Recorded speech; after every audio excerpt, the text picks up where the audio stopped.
Algorithms and data collection is on everybody's mind right now, from the algorithms being used by Doge to the algorithms that we know Facebook and other social media are using.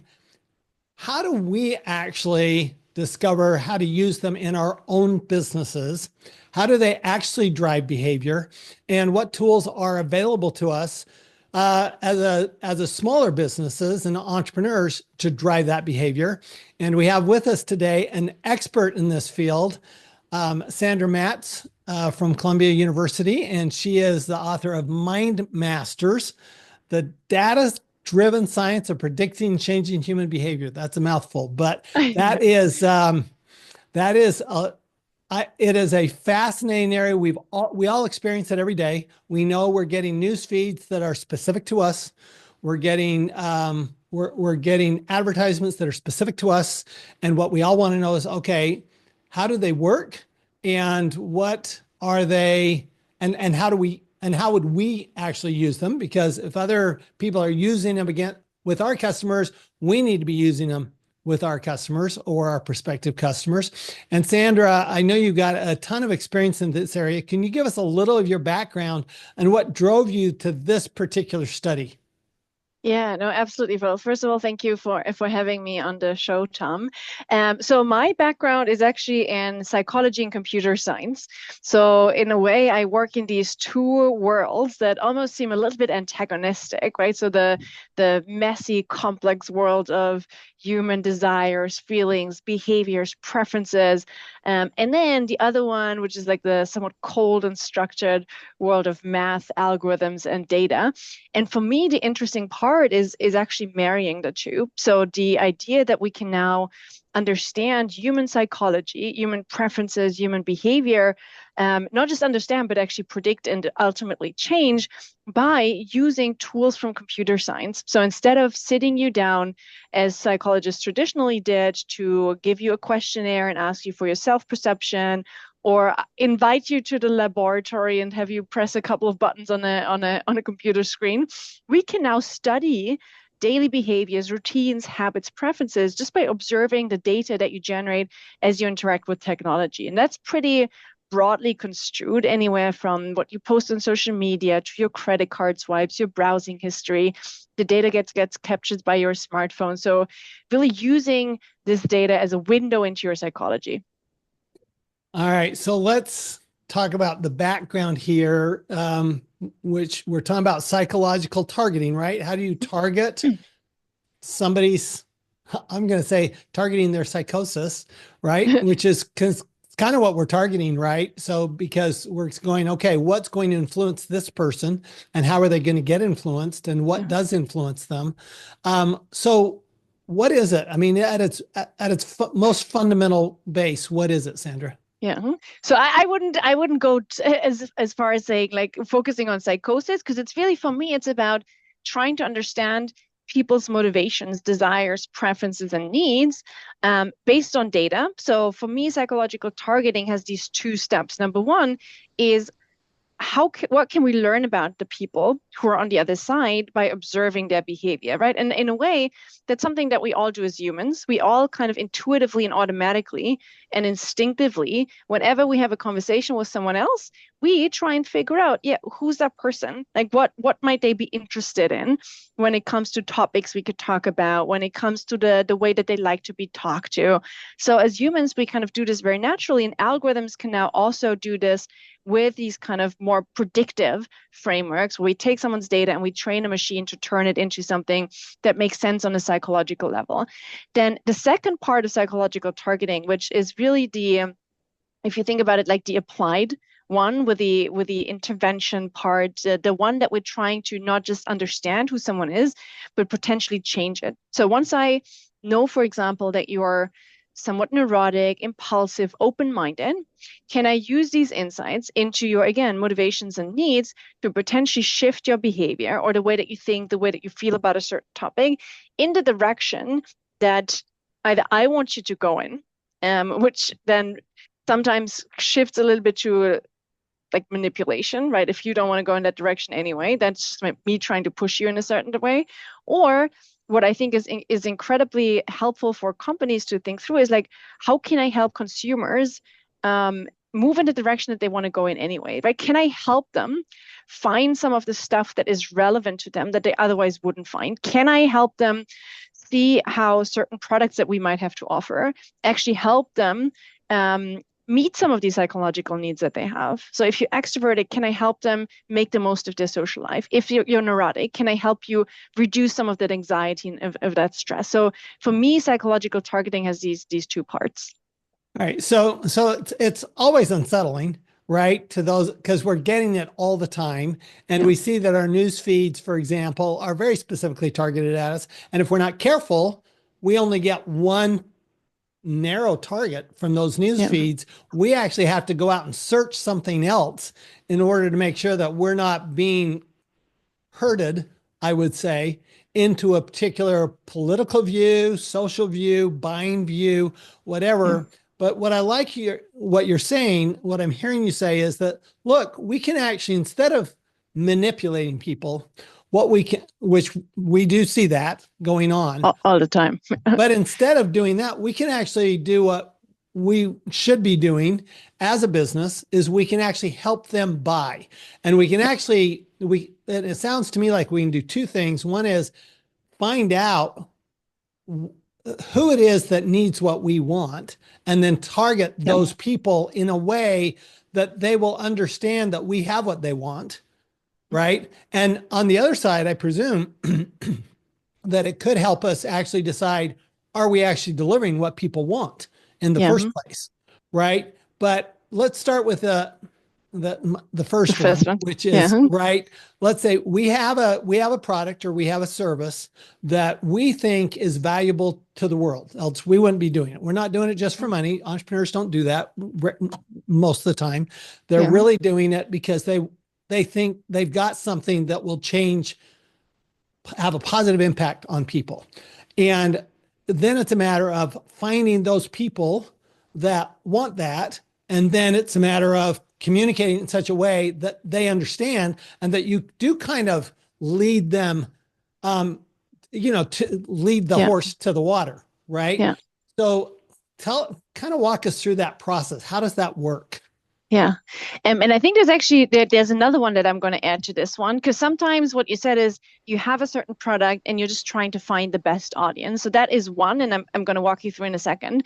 Another one that I would argue that has traditionally just been a lot harder to do is to say, how can I make the product that I have relevant to different audiences, right? So there's many products that don't have like a very specific affinity a priori. Like if you think about beauty products, kind of appeal to like anyone. There's not a certain kind of group of women that buys makeup and beauty products, but you can just have to figure out, okay, what makes it interesting to someone who's more extroverted? What makes it interesting to someone who's more introverted? Similar thought process, but it oftentimes it allows you to expand on your audience rather than just saying like, we're going to try to find the one that matches our product. So generally speaking, if I kind of really kind of walk you through step by step how this could look like in practical terms, I should say that it's become a lot easier with these new tools, like the transformer models, large language models, generative AI, because they allow anyone to immediately and pretty much like at extremely low cost, close to nothing, and create an understanding of here's a potential audience. I think of it as like ideal customer profile, which kind of used to take a long time to do it manually, right? If you have a certain product, you can have someone in-house who kind of figures out, okay, we're going to do surveys and we're going to do focus groups and we're going to try and figure out what's the ideal customer profile, who are the people that we're targeting, what are their pain points, how is my product speaking to these pain points? And sometimes that's based on something like psychology. Sometimes that can also be like very kind of simple in terms of demographics, in terms of behavioral preferences. But it used to require a lot of effort to come up with stuff. What we know is that large language models, they've never like take a ChatGPT, Claude, kind of Gemini, really something that is off the shelf. You don't need to even tweak it. What we know is that they're extremely good at simulating human behavior. So they're really good at kind of simulating different types of personas and thinking through a problem from the perspective of the person that you kind of prompt it with. So what you can do is you can essentially, the simplest version would be say, here's a product that we have. Here's maybe like our company website. Here's a deck that explains what it does. Maybe we have some proprietary data on like customers that we already have that are high value. Now take the current gold standard in ideal customer profiling, right? So there's websites that kind of walk you through the steps, how you want to lay it out, how do you find your customer. Take that and you could literally just pop in a website or say, follow this framework. And now, based on everything that you know about my company, who do you think would be an ideal customer given some constraint in terms of location, in terms of target size, in terms of like whatever it is that you need? And it does and give me some specific examples, right? Kind of either create me, if it's a B2C, create me very specific personas, including things that I can use to target using existing targeting platforms like Google or Facebook or whatever it is. If it's a B2B, kind of come up with companies who kind of might have these certain pain points that we address with our products, and even kind of go a step further. Tell me why the specific company would be a great customer. Tell me who the person in that company is that I might want to reach out to. So even in terms of understanding who you might want to target with your product, LLMs do such a phenomenal job. And sometimes that includes something like personality, but oftentimes it's just kind of really like it kind of goes a step further almost and says very concretely with specific companies, specific names, specific pain points, here's what you could do in terms of ideal customer and targeting. So you're thinking, I mean, it could even create an entire potential prospect list for you. Exactly. That's exactly what I'm thinking. Here's my ideal persona. Here's the company I'm looking for. Search, basically, you're telling it, search the internet and give me the list of the top 5,000 companies that I should be talking to, and who in that company is going to be most likely to be responsive to this. And then what are they going to be most responsive to? Presumably is the next step, right? Yeah, exactly. So you can, like, I think that the step is like try and identify either consumers, like a consumer persona, or specific companies who are struggling with some of the problems that you're solving, right? So there's like, if you think about how do you want to engage in this outreach, it's spam if they don't need it. And it's just absolutely frustrating. That's true for consumers. It's also true for companies.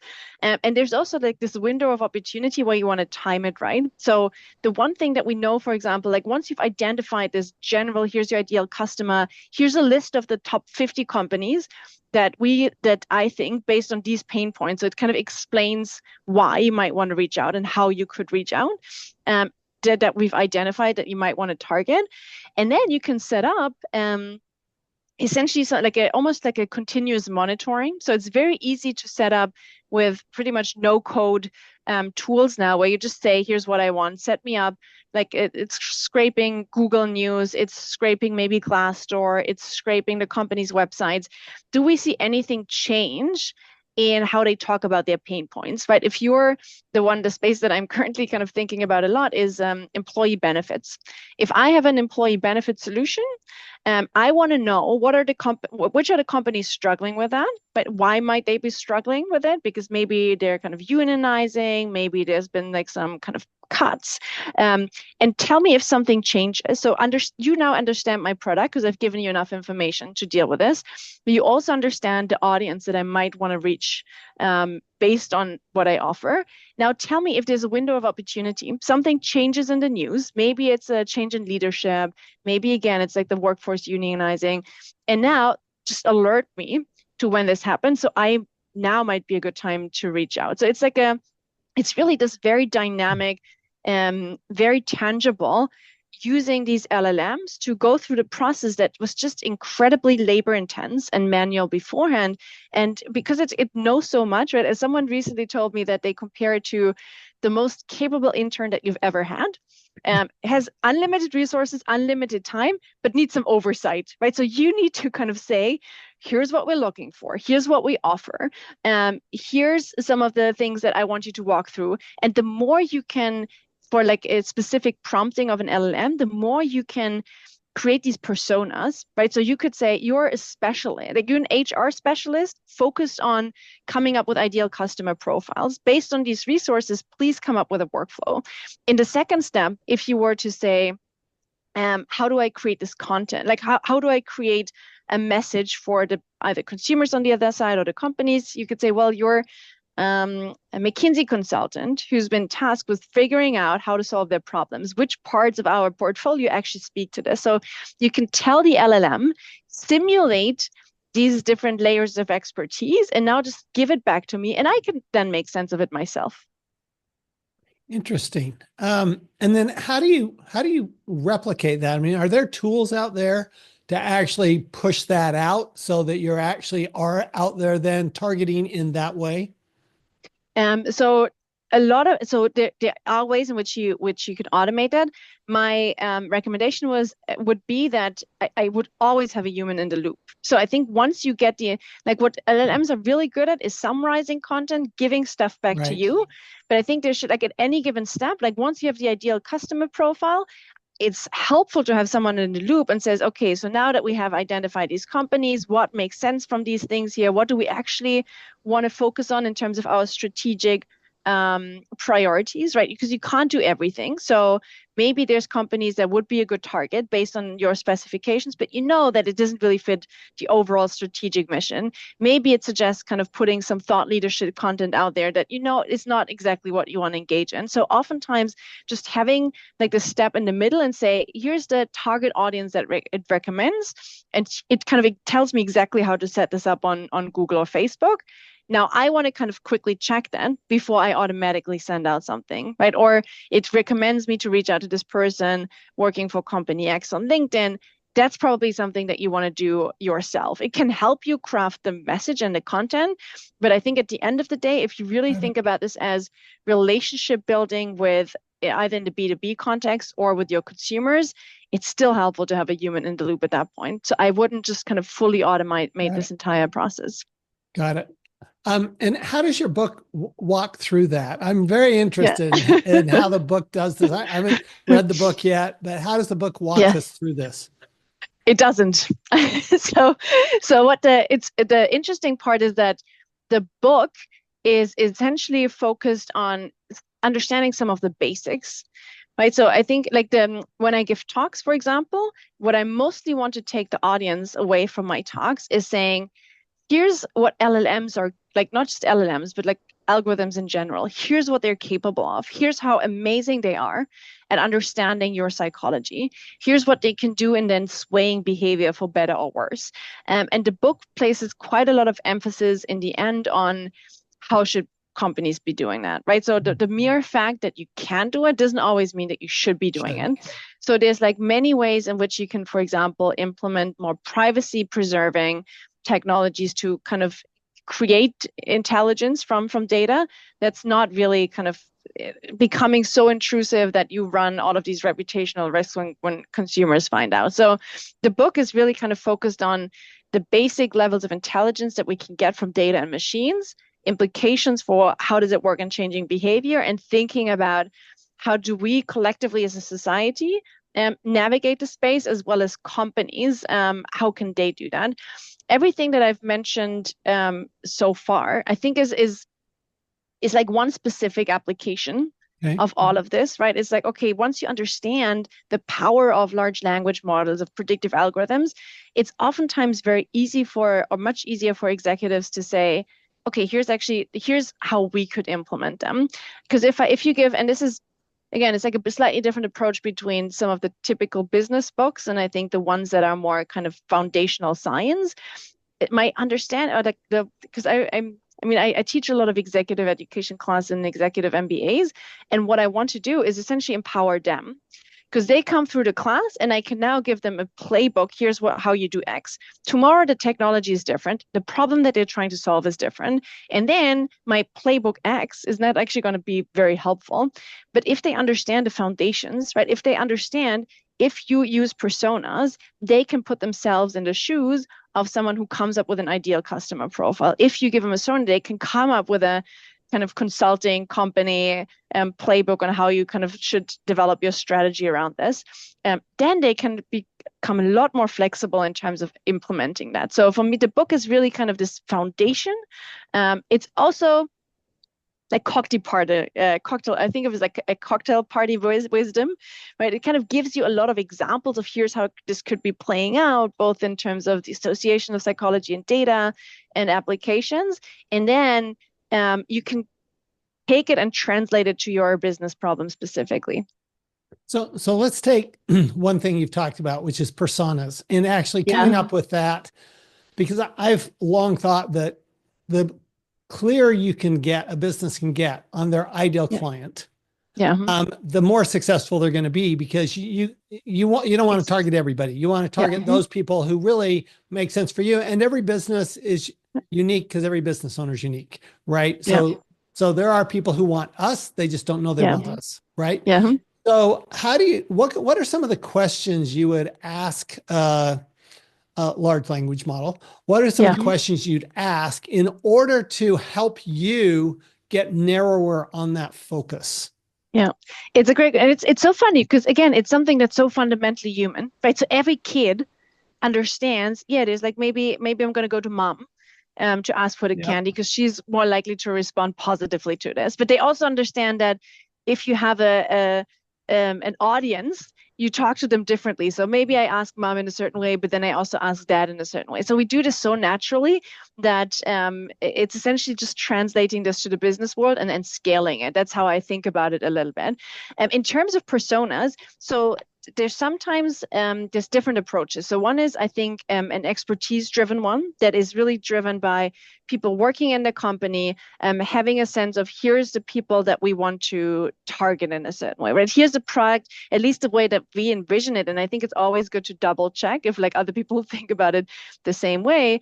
And then there's the approach that is like much more driven by here's what we have to offer right now, right? So you can imagine if, again, I'm going back to this employee benefits company, we have a certain product, we have a slide deck that's a pitch deck, we have a website, there's communication around what the product can do and how we see this play out. Now, you can essentially just take all of the data that you have. Maybe you even have like some customer data from people who already shown interest, and maybe you have like some kind of data from, if it's like a B2B, from the companies that have shown interest. You can pop all of this in and say, okay, if you're an IC, like an ideal customer profile specialist, come up with a persona, come up with 10 different personas, right? You can be very specific and say, come up with 10 different personas where you outline what part of the product is going to be the most relevant. Why are they interested in the product? But if you think about an employee benefits one, is it that they're kind of the current employees are not using the benefits that they have? So that's their pain point, and that's what we're trying to change. So that could be one of the personas. And the people that you're most likely going to talk to are HR people. And they're oftentimes very risk averse because it's kind of takes a lot of time implementing these things, and you really don't want to make a mistake. So as you go and talk through them to them, here's some of the things that you want to highlight in the way that you're going to protect data. There's like essentially you can be very, very specific, and you can also drill down. So once you have this general prompt and say, come up with these 10 different personas, tell me exactly how my product speaks to their pain points, what their pain points are, how I might be communicating with the people that I expect to find on the other side when I reach out. And then kind of go deeper, right? If there's one that stands out, you can kind of try and say, okay, now just tell me everything that's happened in the history of this company. Can you give me a sense of which products they might currently be using? So you kind of, once you start, you can be very, very specific with the prompts that you ask. The same way that, again, if you think about it as an intern typically comes back to you after a week with the research that they've done. And then you kind of go and send them to do a new task. LLMs just come back with you in seconds. That's the only difference. So will the LLMs, will they actually capture what people, how they've searched. So do they actually pull from like the Google searches? And so will they pull that information for you? Basically so that you know what questions the prospective customers asked? So they don't pull from the data itself. So if you have and it does that depends a little bit on the if it's a B2B, because with B2B, you oftentimes have information out there about the companies, right? Either Right. that's investor calls, that's some of the strategic communication from websites, that's news about companies that you might be interested in. There could be Glassdoor data where you see kind of employees talking about some of the things that are not going well. So, like for companies, the data that is out there is oftentimes somewhat accessible. For individual consumers, it's oftentimes a little bit different. So there's different ways in which you can think about this, right? If I'm a B2C, and let's say I'm again, like a beauty retailer, Right. what you could say is you could say, okay, come up with these different personas for women who might be interested in buying my beauty products. Come up with messaging around this. Like that's, and the beauty retailer I picked because we actually did a project almost 10 years ago now with a beauty retailer where we did this all manually. So we went in and said we want to target women who are extroverted and women who are introverted. We had to have a creative team come up with ads that were kind of corresponded to extroverts and introverts. It took forever. And LLM can do this like beautifully. If you tell an LLM, kind of create me ads for a beauty retailer that speak to someone who's open-minded and extroverted, what you get, it looks incredible. And you can also say, now, help me find a way of getting to these people. So if it's new customers and it's acquisition, it might tell you, well, Google offers you a way to target people based on their interests, and we know that certain interests are related to certain types of personality traits. So why don't you try this list of interests? If you have proprietary first-hand data, right? So like a lot of companies do that. You can, and depending on what the data is, sometimes it's social media profiles when you have a Facebook login, for example. Sometimes it's purchase histories. Sometimes it's location data that you can map against activities and locations, categories out there. LLMs are so good at just saying, I'm going to give you everything I know about this consumer, about this customer. Now try and tell me, based on this framework of personas that you've come up with before, which one are they most likely to fall into? Or just give me, if you're operating with a personality framework, for example, which is my home turf, just given that data, what do you think is that person's big five personality profile? And again, it's never perfect. And I think that's something that is important for companies to realize.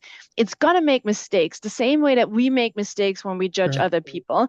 So for me, the big question is, how consequential are these mistakes, right? If I make a mistake and now I'm selling my beauty product in an extroverted way to an introvert, yeah, not the end of the world. If you're rejecting someone for a loan or a job, then you probably want to do a slightly better job.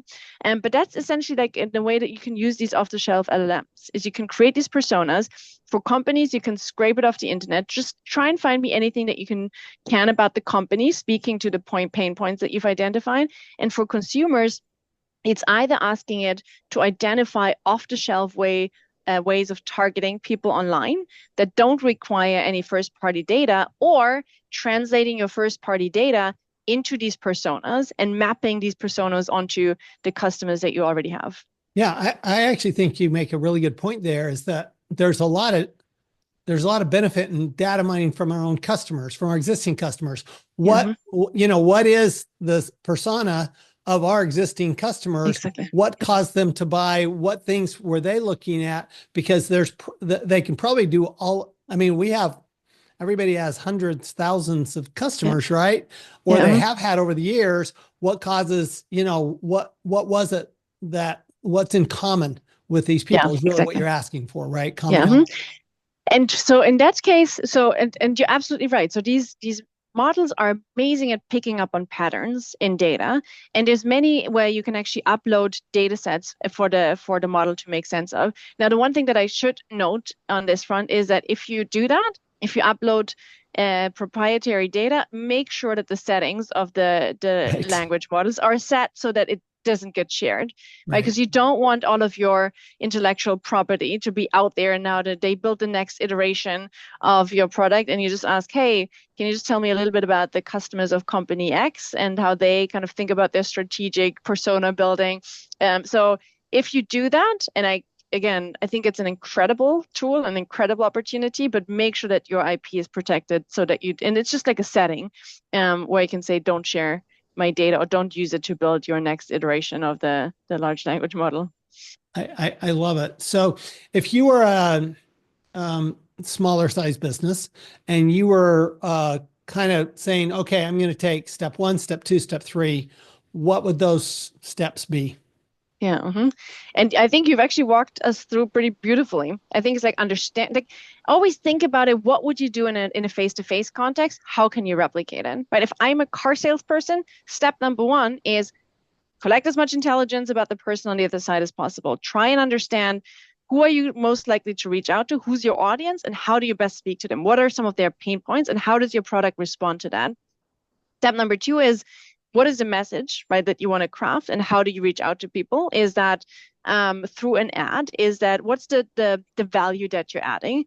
Is it that it's like a long-term relationship that you're building? So maybe consumers will have to be a lot more involved, right? Maybe they're actually providing you some of the data because you can show them the value and it's like much more of a back and forth. Or is it really just that you're trying to expand your audience and you're kind of trying to acquire new customers? That's a different approach. So kind of here's who you want to get. How do you get them and with what message? And then also like the follow-up, like how do you retain them, right? How do you make sure that they're not going to leave for the competition the next day? And for me, the last part really comes down to real value add. Is like what are you by using the data, what are you adding to their experience, and do you kind of communicate that in the way that shows what the value add is, maybe even making it so transparent that they can interact with some of the predictions and kind of have this back and forth the same way that we have this in an offline context. So it's really kind of intelligence, what is the message, like the fit in terms of your product, and how do you follow up and make sure that they're going to stay with you and not just jump to the competition the next day.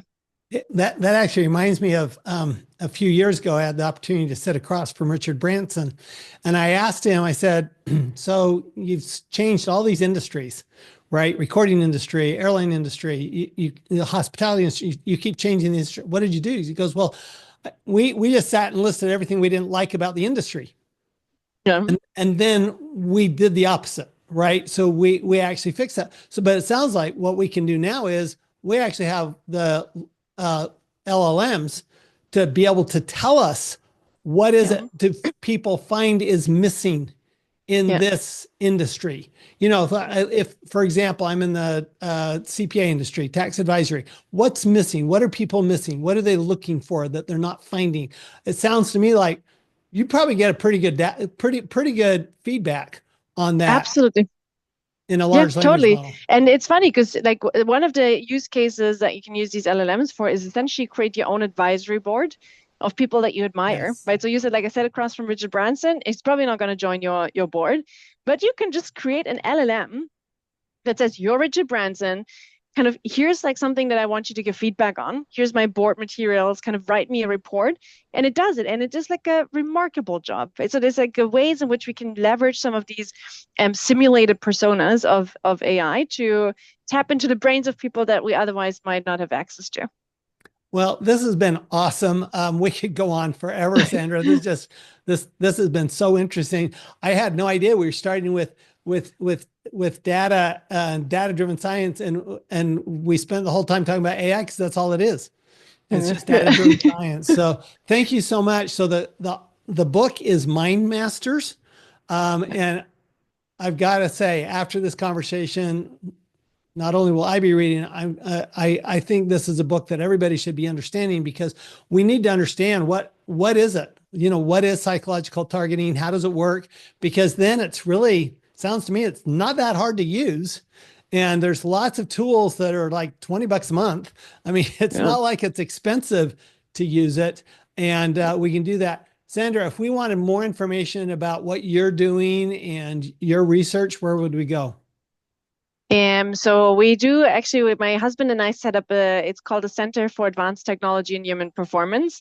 You can find it at human-performance.ai. I think that's the best place that is the most up to date. Awesome. Thank you so much. Thank you, Sandra. And remember, when we start using these tools, I mean, and we really understand, predicting and changing human behavior, and we have all these tools to do it, then we're going to end up making way more money and pay way less tax. We'll see y'all next time on the Wealth Ability Show. Thanks. Thank you. This podcast is a presentation of Rich Dad Media Network.